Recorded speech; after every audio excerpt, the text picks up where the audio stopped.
একবার এক শিক্ষক তার ক্লাসরুমে ১০০টি বেলুন নিয়ে ঢুকলেন এবং ছাত্রদের বললেন, তোমরা প্রত্যেকে একটা করে বেলুন নাও, সেখানে নিজের নাম লিখে আবারও জমা দাও।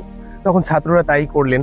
সবাই একটা করে বেলুন নিয়ে সেখানে নিজের নাম লিখে জমা দিয়ে দিলেন। তারপর শিক্ষক সব বেলুন একটু এলোমেলো করে ক্লাসরুমে ছড়িয়ে দিলেন এবং বললেন, তোমরা ১ মিনিটের মধ্যে যে যার নাম লেখা বেলুনটা খুঁজে বের করো।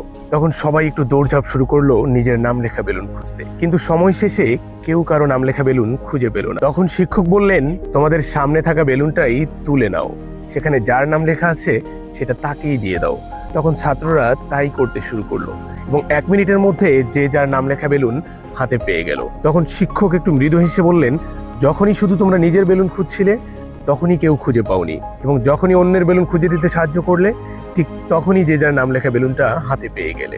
আমরা যখন শুধুই নিজের সুখ বা সাফল্য নিয়েই ভাবি তখন সেটা পাওয়া খুব কঠিন, আর যখন অন্যের সুখ বা প্রয়োজনে পাশে দাঁড়াই তখনই জীবনের প্রকৃত আনন্দ ও সাফল্য নিজে থেকেই চলে আসে।